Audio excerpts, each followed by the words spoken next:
इस बहन का नाम स्टीना है और साथ में इनके भाभी जी आए हैं। और ये बहुत ही अमेजिंग टेस्टमनी है कि जब इनकी अगस्त 2010 में शादी हुई तो उसके बाद जब इन्होंने और इनके हस्बैंड ने जब बेबी के बारे में सोचा तो ये बहन कंसीव नहीं कर पा रहे थे। उसके बाद सपनों में इनको गले सड़े डॉग्स कुत्ते दिखाई देने शुरू हुए और उसी टाइम जब कंसीव ना होने के बाद जब ये डॉक्टर के पास गए तो जब डॉक्टर से चेकअप किया तो पता चला कि इनकी दोनों फेलोपियन ट्यूब्स टोटली ब्लॉक्ड हैं। आप अपना नाम बताइए, आप कहाँ से हैं, आप क्या करते हैं? मेरा नाम स्टीना है और मैं जलंधर से हूँ। मैं बॉर्न क्रिश्चियन हूँ। तो मेरी शादी को 10 साल हो गए थे पर बेबी 15 साल कंसीव नहीं कर पा रही थी। आपके हस्बैंड, आप नॉन बिलीवर्स में आपकी शादी हुई? हाँ जी। आप क्रिश्चियन थे? हाँ जी। लेकिन नॉन बिलीवर्स में आपकी मैरिज हुई? हाँ जी। आपके हस्बैंड क्या करते हैं? वो उनका पर्सनल बिजनेस है। ओके। हाँ जी। 2010 में आपकी मैरिज हुई? हाँ जी। और आप कंसीव नहीं कर पा रहे थे? हाँ जी। और 2011 से आपने डॉक्टर्स को चेक करवाना शुरू किया? हाँ जी। वो पूरी स्टोरी आप बताओ खुल के थोड़ा। मैं 11 में डॉक्टर के पास जाना शुरू कर दिया। मेडिसिन खा रही थी तो कोई फर्क नहीं पड़ रहा था। फिर डॉक्टर ने फ्लोपियन ट्यूब टेस्ट की, HGS टेस्ट हुआ मेरा। फिर उन्होंने बोला कि ट्यूब बंद है और लेप्रोस्कोपी करनी पड़ेगी तो खुल जाएंगी ट्यूब्स। फिर मैंने लेप्रोस्कोपी कराई, उसमें पता चला कि मुझे दोनों ट्यूब में टीवी की प्रॉब्लम है तो वो नहीं हो सकता था। कंसीव नेचुरल नहीं कर पा रही थी मैं। तो डॉक्टर ने बोला कि अब पॉसिबल नहीं है कि नेचुरल कंसीव करो, आपको IVF पर जाना पड़ेगा। कितने आप शहरों में गए हो, कितने डॉक्टर्स आपने चेंज किए? मैंने, आप जलंधर का कोई भी डॉक्टर का नाम लो जिसके पास मैं नहीं गई हूँ, मैं सबके पास गई हूँ। तो मुक्तसर में, मोगा में मैंने ट्रीटमेंट कराया। जलंधर का कोई डॉक्टर नहीं छोड़ा मैंने, कोई सरकारी, कोई वैद्य, कोई हकीम, कोई होम्योपैथिक नहीं छोड़ा मैंने। मेरा काफी लॉस हो गया। आप जिस परिवार की टेस्टिमनी सुन रहे हो, आपके हस्बैंड जो हैं वो सरकार में एक बहुत बड़े ओहदे के ऊपर हैं। हाँ जी। जो सेंटर की सरकार है वहां पे। हाँ जी। आप एक ऐसे परिवार की टेस्टिमनी सुन रहे हो कि आप, लोग बोलते हैं ये तो अनपढ़ लोग हैं, तो गरीब लोगों की गवाही देते हैं। तो ये वो परिवार है जो आज सेंटर सरकार में है, एक बड़े ओहदे, बड़ी पोजीशन के ऊपर है। और 2010 में शादी के बाद 2011 से डॉक्टर्स को जाने के बाद 20-25 डॉक्टर्स, अलग अलग शहर, आपकी फेलोपियन ट्यूब्स ब्लॉक हैं, आपने उसका ऑपरेट जो भी करते हैं वो ट्रीटमेंट करवाया। वो टीबी हुई, 6 मंथ आपका ट्रीटमेंट चला, एग नहीं बने, ब्लॉक हो गई ट्यूब्स, नेचुरली आप कंसीव नहीं कर पा रहे थे। उसके बाद फिर क्या हुआ? उसके बाद फिर मैंने IVF कराया 2015 में, अपने नॉर्थ इंडिया के बेस्ट डॉक्टर से करवाया। तो फिर भी नहीं हुआ कंसीव। फिर मैंने 2021 में IVF करवाया। फिर मैंने एग डोनर से भी लिए, तब भी नहीं हुआ। तो फिर मैं लगातार चर्च के साथ जुड़ी हुई थी। मैं बॉर्न क्रिश्चियन थी, मैं चर्च तो जाती थी पर जीवित चर्च नहीं जाती थी। मैं 2017 से खामरा चर्च के साथ जुड़ी। फिर मैंने लगातार चर्च आना शुरू किया, मेडिसिन छोड़ दी, मैंने कोई मेडिसिन नहीं ली। फिर आप सब कुछ क्योंकि ले चुके थे, आप IVF लास्ट ट्रीटमेंट होता है, आपने वो भी करवा के देख लिया, आपने दूसरों के एग्स लेके भी आपने सब कुछ वो भी करवा के देख लिया, आपने डॉक्टर्स बदले, आपने मेडिसिन खाई, मेडिकल ट्रीटमेंट लिया, आपको लेप्रोस्कोपी जो भी आपको ट्रीटमेंट होता है वो आपने लिया। अब डॉक्टर कहना शुरू हो चुके थे कि कंसीव होना अब इम्पॉसिबल हो चुका है। हाँ जी, 2 बार IVF के बाद फिर बॉडी कंसीव नहीं कर पाती। और आपके हस्बैंड एक ऐसी संस्था के प्रेसिडेंट हैं जो समाज में हो रहे अत्याचारों को, गलत कामों पर एक्शन लेते हैं, और वो सेंटर सरकार की ओर से प्रेसिडेंट हैं। और आप बेबी भी गोद लेना चाहते थे लेकिन कुछ भी आपकी लाइफ में नहीं हो रहा था और टोटल डिप्रेशन में आप जा चुके थे। हाँ जी। और आप दोनों, आपने लिखा, फ्रस्ट्रेट रहते थे। हाँ, एक दूसरे को बुलाते नहीं थे। आप अपने हस्बैंड को बोलते थे कि आप सेकंड मैरिज कर लो, मेरे को बच्चा नहीं हो सकता। टोटल डिप्रेस, हर टाइम रोते रहते थे, डिप्रेस रहते थे। Yes father. तो मैं अपने हस्बैंड को बोलती थी, हम दोनों में काफी बॉन्डिंग अच्छी थी। मैंने अपने हस्बैंड को बोला, चलो मेरी किस्मत में नहीं, आपकी किस्मत तो बेबी हो, आप जब बेबी आपके होगा तो मैं खुश हो जाऊंगी, आप दूसरी शादी कर लो। पर वो हर बार मना कर देते थे। वो कहते थे अगर ये मुझे प्रॉब्लम होती तो तू कर लेती क्या शादी। तो मैंने बोला कि नहीं, मैं तो नहीं कर सकती। तारीफ करो हस्बैंड के लिए। ओके। लोग क्या कहते थे, लोगों में आपका जो देखना था, लोग आपको किस निगाह से देखते थे? सोशली आपको कैसे रिसीव किया जाता था? क्या आपको फिजिक आपने डिफिकल्टी फेस फादर, किया? लोगों को लगता था कि इनके पास सब कुछ है पर बच्चा नहीं है, ये किसके लिए बना रहे हैं, किसके लिए जोड़ रहे हैं। जो प्रेग्नेंट लेडी होती थी वो मुझे देख के छिप जाती थी। अपने बेबीज के फंक्शन पर मुझे इनवाइट नहीं करते थे लोग, मेरी मदर इन लोग को बुलाते थे, मुझे नहीं बुलाते थे। तब मुझे काफी हर्ट होता था इस बात से। तो मुझे मेरे फैमिली वाले बोलते थे कि अन्य जगहों पे जाने के लिए, पर मैं नहीं जाती थी। मैंने बोला कि हाँ आपके खुदा देते होंगे, पर जब मुझे चाहिए वो मेरे खुदा से चाहिए, अगर नहीं देगा तो भी नहीं चाहिए मुझे। आपके हस्बैंड बच्चों के कपड़े टॉयज देखकर रोते थे जब वो ऐसे दुकानों से मैं करती थी फादर, मैं अपने हस्बैंड से पूछती थी कि हम कब खरीदेंगे, हम टिफिन कब लेंगे, हम टॉयज कब लेंगे, हम बच्चों के कपड़े कब खरीदेंगे। तो वो बोलते थे तू चर्च जाती है, प्रभु पर विश्वास रख, अपनी रिपोर्टें संभाल के रख, तू गवाही के साथ आएगी।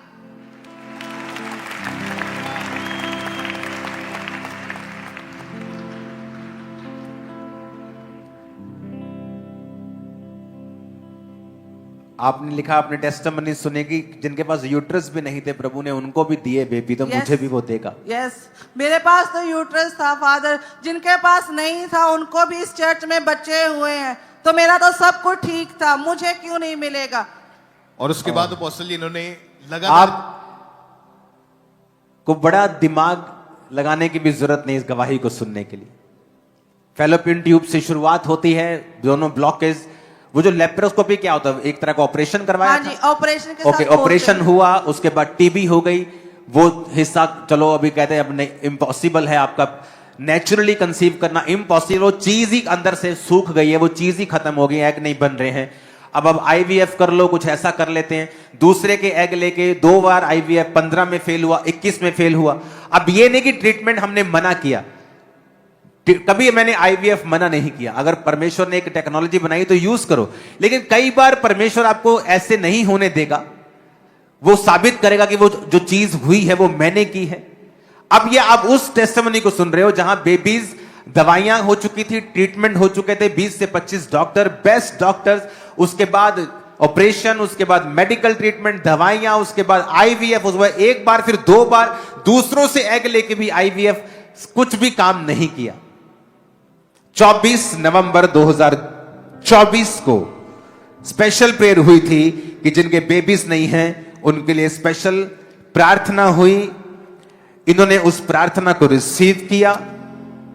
उसके बाद क्या हुआ आप बताओ, क्या आपकी बॉडी में कुछ चेंज हुआ, कैसे मालूम हुआ नहीं फादर, आपको? मुझे फीवर हुआ था तो मैं चेकअप के लिए गई, तो 11 दिन बाद मेरी रिपोर्ट पॉजिटिव आई। 5 दिसंबर को मैं प्रेग्नेंट थी। हर ओह जीसस, अपोस्टल जी 14 आपने लिखा यकीन नहीं हो रहा था आपको? नहीं, मुझे हम दोनों को नहीं यकीन हो रहा था फादर। जब मैं आपको बुखार हुआ, आपको वैसे ही चली गई कि मुझे हाँ, बुखार है, दवाई हाँ, लेने गई थी आप? हाँ जी। पर आपको प्रेगनेंसी टेस्ट कैसे कर दिया वो बुखार उन्होंने में? कहा कि आपके सिम्टम लग रहे हैं, हमें आप टेस्ट कर लो एक बार। आपके प्रेगनेंसी वाले सिम्टम लग रहे हैं, आप टेस्ट हाँ, करो। हाँ जी। आपको यकीन था कि ये पॉजिटिव नहीं आएगा? नहीं नहीं फादर, मुझे तो मैंने आस छोड़ दी थी। मैंने कहा अब जितनी बची कितनी है- बार आपने प्रेगनेंसी टेस्ट किया लाइफ फादर में? आप हिसाब ला लो, 15 साल में हर साल में 12 महीने होते हैं, हर महीने में मैंने आस रखी। हर खुदा- महीने टेस्ट करते थे? टेस्ट नहीं करती थी, आस रखती आस थी। रखते हैं। हाँ, खुदा देगा, पर नहीं हुआ कुछ भी। 14 साल। हाँ जी। ओह जीसस। अच्छा, जब आपके टेस्ट पॉजिटिव हुआ, आपके हस्बैंड, आपका क्या रिएक्शन था वो मैं बताओ खुल के मेरे। हम दोनों को यकीन नहीं हो रहा था। मैंने अपने हस्बैंड को बताया, वो बाद में आए हॉस्पिटल मुझसे मिलने, तो पूछा क्या हुआ, तो मैंने बोला कि टेस्ट किया था तो रिपोर्ट पॉजिटिव आई है। तो हम दोनों गाड़ी में बैठ के इतना रोए। मेरे हस्बैंड ने मुझसे कहा आज मैं जिंदा हो गया, मैं जींदिया हो गया स्टीना। मुझे विश्वास नहीं है। पंजाबी च क्या की क्या उन्होंने? मैं जींदिया हो गया आज।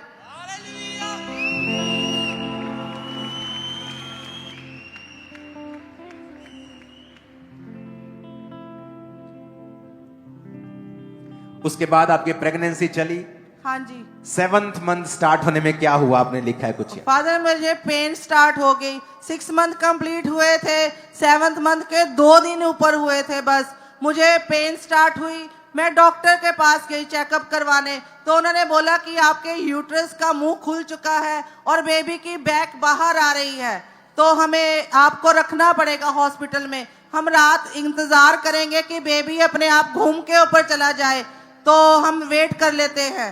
तो वो नहीं हुआ फादर। रात को फिर 3 बजे मुझे ज़्यादा पेन शुरू हुई, तो डॉक्टर ने बोला कि आपको डिसीजन लेना पड़ेगा कि आपका सी सेक्शन करेंगे।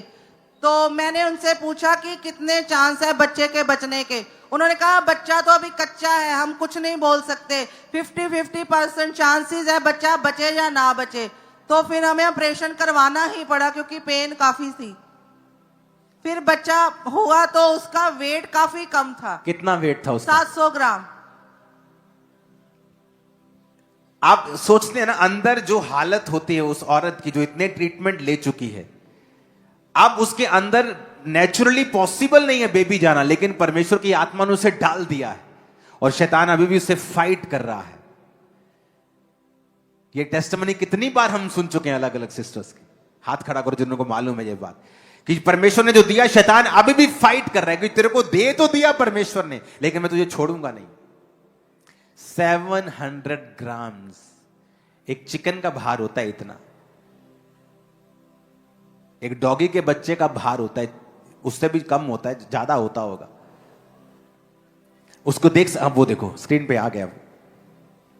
और डॉक्टर ने कहा था इसके लंग्स डेवलप नहीं है, हाँ जी, और इसके और इंजेक्शंस लगते रहे इसको, हाँ जी, सांस नहीं आती थी, हाँ जी, बॉडी भी इसकी डेवलप में थी, शरीर भी, स्किन भी लाल थी, हाँ जी। लेकिन आप प्रेयर करते रहे, यस, प्रेयर टावर से प्रेयर करते रहे, यस, रिकवरी स्टार्ट हुई, यस, सांस आने लगी, हाँ जी, और आपने लिखा डॉक्टर शॉक्ड थे कि बच्चा हाँ बच जी, कैसे गया। हाँ जी, ओ जीसस। हालेलुया।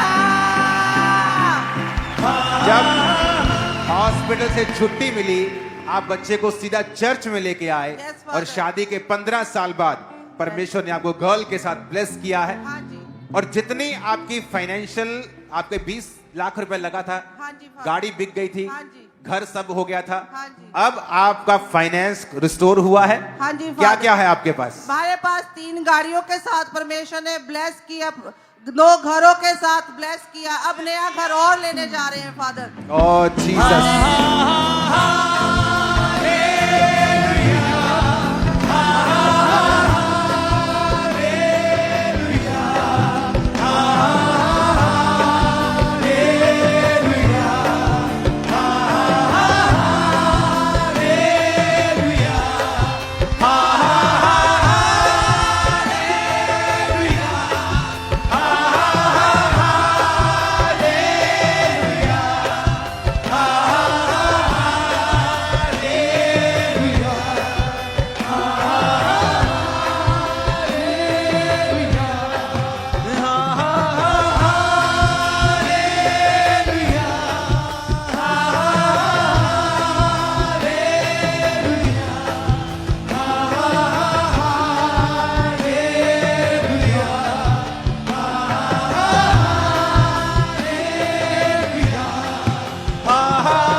हालेलुया।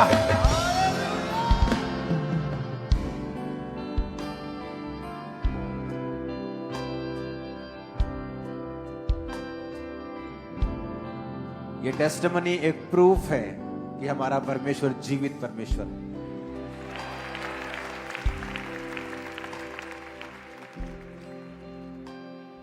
अगर ये मेडिकल ट्रीटमेंट ना होता तो अभी भी शायद मन में होता कि काश मैं आईवीएफ से भी हो जाता है, मैंने सुना है, दवाई खाने से हो जाता है, ऑपरेशन करा के ट्यूब खुलने से ब्लॉकेज खत्म हो जाती है, फिर हो जाता है।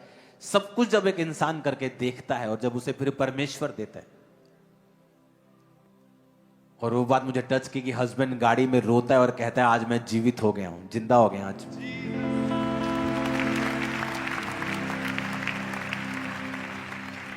अपनी